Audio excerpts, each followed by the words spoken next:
کو اور خدمت کو دیکھا ہے، میں نے ان کے اندر یہ جو دوسروں کی خدمت کا جذبہ ہے یہ میں نے وہاں پہ دیکھا، دوسروں کے کام آنا، خواہ وہ تمہارے مسلک اور فرقے کا ہے بھی نہیں، وہ شخص جو امام حسن سے وابستہ ہے، جن کی امامت کا اقرار کرتا ہے، وہ دوسرے کی خدمت کرتا ہے۔ اگر آپ نے یہ منظر دیکھنا ہو نا اپنے عروج کے اوپر، تو آپ کو عراق میں 40 کے موقع پہ نظر آئے گا، اس میں پاکستانی بھی کر رہے ہیں، ہندوستانی بھی ہیں، دنیا بھر سے آئے ہوئے وہ دوسروں کی خدمت کرتے ہیں۔ واللہ اگر یہ لوگ نہ ہوتے تو ہمیں اہل البیت کی زندگی کی وہ قربانی ہمیں کیسے معلوم ہوتی؟ انہوں نے زندہ کر کے رکھا ہے، انہوں نے سخاوت کی شکل کے اندر دسترخوان لگا کر، غم منا کر، ہر سطح کے اوپر۔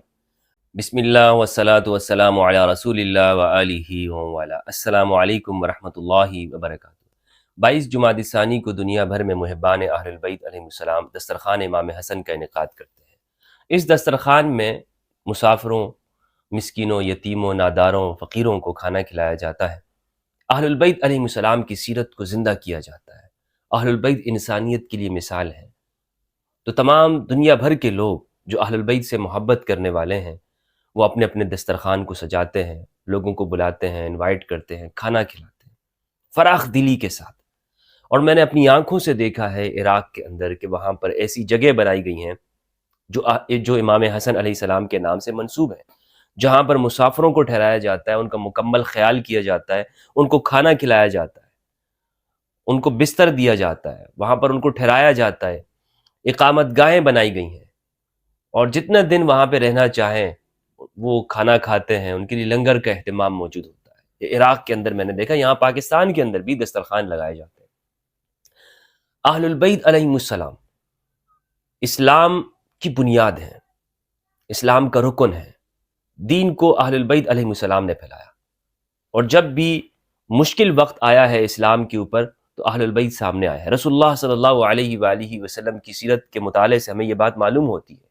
ابو الحسن علی ندوی رحمہ اللہ نے لکھا ہے کہ اہل البیت کی یہ خصوصیت ہے کہ جب اسلام پر کوئی مشکل وقت آتا تو رسول اللہ اہل البیت کو آگے کیا کرتے تھے، اور جب منفعت کا وقت آیا تو اہل البیت کو پیچھے کر دیا۔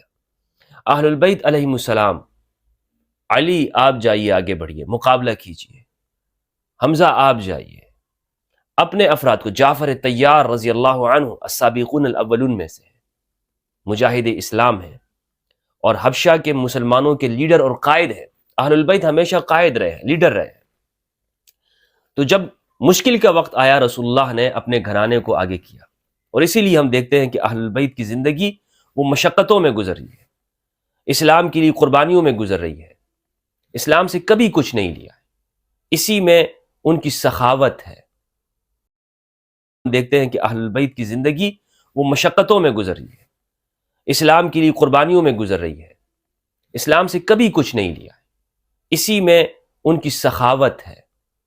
اہل البیت سخی ہیں، اور ان کا ہر فرد وہ غیروں کے ساتھ بھی سخاوت کرتا ہے، اپنوں کے ساتھ بھی، انسانیت کے لیے رہنما ہے، ان کا دل کشادہ ہے، جس طرح رسول اللہ رحمت للعالمین ہے، اسی طرح اہل البیت علیہ السلام وہ پوری انسانیت کے لیے ان کی تعلیمات رحمت ہے۔ امام حسن علیہ السلام کے بارے میں، جن کو رسول اللہ صلی اللہ علیہ وآلہ وسلم نے فرمایا الحسن والحسین سیدا شباب اہل الجنہ، حسن اور حسین جنتی نوجوانوں کے سردار ہیں۔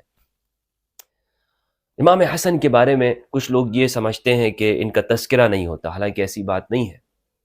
امام حسن کا تذکرہ عمل کی شکل میں ہوتا ہے۔ حسین علیہ السلام، امام حسین علیہ السلام کا تذکرہ وہ زبان کے ذریعے ہوتا ہے، اور آپ دیکھیں محرم کے دنوں میں ایام عزا ہوتے ہیں، امام حسین علیہ السلام کے سے جو ان کے منسوب ایام ہیں جس میں غم منایا جاتا ہے، امام حسین کا تذکرہ ہوتا ہے کیونکہ وہ ان سے منسوب ہے۔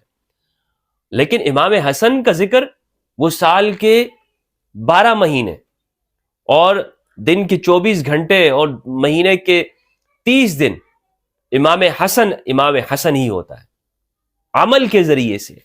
کہ امام حسن کا عمل کیا ہے؟ امام حسن کا عمل وہ انسانیت کے لیے ہدایت، انسانیت کے لیے ان کی ترقی، بھوکوں کو کھانا کھلانا، ناداروں، مسکینوں، بیواؤں کا خیال رکھنا، یہ ہے امام حسن کا عمل۔ اور محبان اہل البیت علیہ السلام وہ اپنی زندگی کے دن کے 24 گھنٹے میں یہ کوشش کرتے ہیں کہ ہم اس طرح اپنا دن گزاریں۔ تو امام حسن عمل سے ہیں، امام حسین ہماری زبانوں کے اوپر، ہر شخص کی زبان کے اوپر ہے۔ ایک مرتبہ ایک شخص، ایک حبشی غلام مدینہ کے اندر ایک باغ کے احاطے کے اندر بیٹھا ہوا تھا۔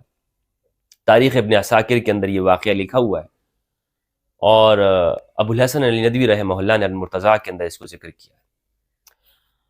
وہ شخص، اس کے سامنے کتا بیٹھا ہوا تھا، اور اس غلام کے ہاتھ میں ایک روٹی تھی۔ یہ اس کتے کو ایک لقمہ کھلاتا تھا اس روٹی سے، اور خود ایک لقمہ کھاتا تھا۔ اسی طرح وہ کتے کو ایک لقمہ کھلاتا ہے، ایک لقمہ وہ خود کھاتا۔ جو آدھی روٹی بچ گئی، اس نے کچھ سوچنے کے بعد وہ کتے کو کھلا دی۔ امام حسن علیہ السلام یہ منظر دیکھ رہے تھے۔ امام حسن اس نوجوان کے پاس آئے، اس غلام کے پاس، اور کہا کہ مجھے بتاؤ یہ تم نے ایسا کیوں کیا؟ حالانکہ تم اس آدھی روٹی کو خود کھا سکتے تھے، لیکن تم نے اسے کیوں کھلا دی؟ تو اس نوجوان نے کہا کہ مولا بات یہ ہے کہ جب میں آدھی روٹی میرے ہاتھوں میں بچ گئی تو یہ کتا مجھے اس طرح دیکھ رہا تھا گویا کہ یہ اس آدھی روٹی کا طالب ہو، تو مجھے حیا اور شرم محسوس ہوئی کہ میں کھا لوں اور یہ کتا یہ بھوکا رہ جائے، تو میں نے اسے وہ آدھی کی آدھی روٹی اس کتے کو کھلا دی۔ امام حسن نے جب یہ بات دیکھی تو اس سے پوچھا کہ تم کس کے غلام ہو؟ اس نے کہا کہ میں ابان ابن عثمان کا غلام ہوں۔ امام حسن نے اسے کہا کہ یہاں پہ ٹھہرو۔ امام حسن گھر گئے اور جو رقم بنتی تھی وہ ساری لے کر آئے، اور وہ احاطہ باغ کا وہ پلاٹ وہ بھی خرید لیا، اور مالک سے اس غلام کو بھی خرید لیا، اور اس کے بعد کہا کہ جاؤ تم آزاد ہو۔ تو اس شخص نے کہا کہ آپ نے میرے ساتھ احسان کیا۔ امام حسن علیہ السلام نے فرمایا کہ تم بھی آزاد ہو، اور یہ جو پلاٹ میں نے خریدا ہے یہ بھی تمہیں میں ہبہ کرتا ہوں، گفٹ کرتا ہوں۔ اتنے سخی ہیں، یعنی ایک سخی کے بھی سخی، کیونکہ امام ہے، یہ کسی کے تابع نہیں ہیں اہل البیت علیہ السلام، اور کبھی بھی اہل البیت کسی کے تابع نہیں رہے، کسی کے ماتحت نہیں رہے۔ ہمیشہ اہل البیت علیہ السلام وہ سیادت اور قیادت کے اوپر رہے، ان کی اتباع کا حکم ہے، یہ کسی کی پیروی نہیں کرتے۔ تو میں نے عرض کیا کہ اہل البیت میں سے ہر فرد ایک دوسرے کے ساتھ جڑے ہوئے ہیں، ان کی زندگی میں آپ کو ایثار اور قربانی نظر آئے گی۔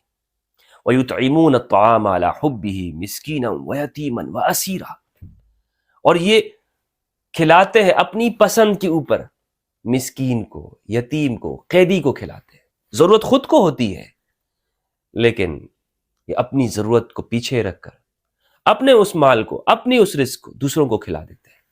یہ ہے اہل البیت علیہ السلام۔ امام علی بن الحسین سید سجاد زین العابدین علیہ السلام، ان کی زندگی کا ایک واقعہ ہے۔ ان کے گھر میں کچھ مہمان آئے تو آپ نے اپنے غلام کو حکم دیا کہ جاؤ بھنا ہوا گوشت لے کر آؤ۔ وہ اوپر گیا، اس نے گوشت جو بھنا ہوا تھا وہ لے کر آ رہا تھا۔ جلدی میں وہ سیڑھیوں سے اتر رہا تھا تو اس کے ہاتھ سے وہ سیخ چھوٹی، اور امام زین العابدین علیہ السلام کے جو چھوٹے بچے تھے اس وقت، وہ زینے کے اوپر بیٹھے ہوئے تھے، وہ سیخ اس بچے کو لگ گئی اور وہیں پر اس بچے کا وصال ہو گیا۔ تو امام زین العابدین علیہ السلام نے اس غلام کو دیکھا، اور غلام بہت پریشان ہوا کہ یہ میں نے کیا کیا۔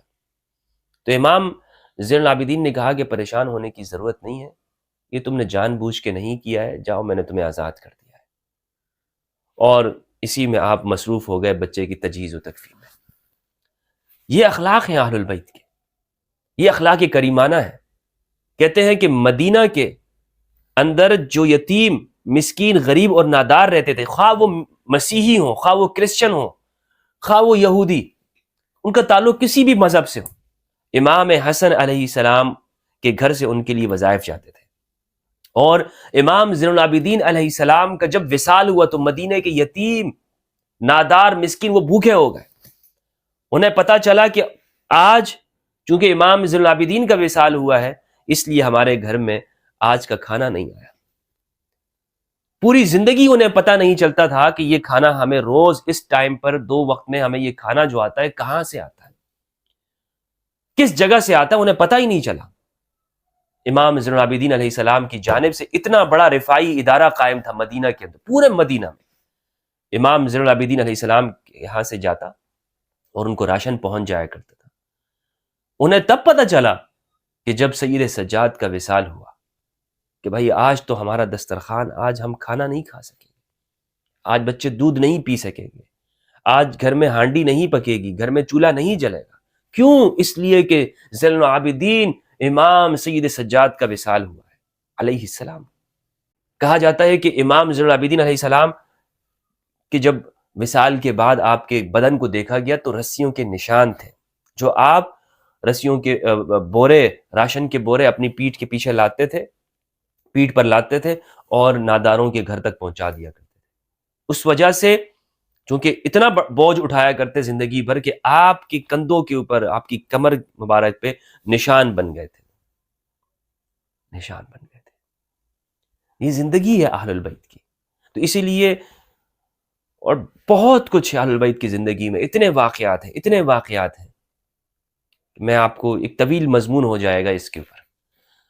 تو عرض یہ کرنا ہے کہ یہ جو دن منایا جاتا ہے یہ کوئی بدعت وغیرہ کوئی ایسا دن نہیں ہے، بلکہ اہل البیت کی سخاوت کو یاد کیا جاتا ہے، تازہ کیا جاتا ہے۔ امام علی سے لے کر امام حسن، امام حسین، امام سید سجاد علی بن الحسین، امام محمد الباقر، امام جعفر الصادق، امام موسیٰ الکاظم، امام علی الرضا، اور آگے جو ائمہ کرام ہیں علیہم السلام و علیہم الرضوان، یہ جلیل القدر ائمہ کرام ہیں جن کی زندگی، جن کی سیرت و کردار ہمارے لیے مشعل راہ ہے۔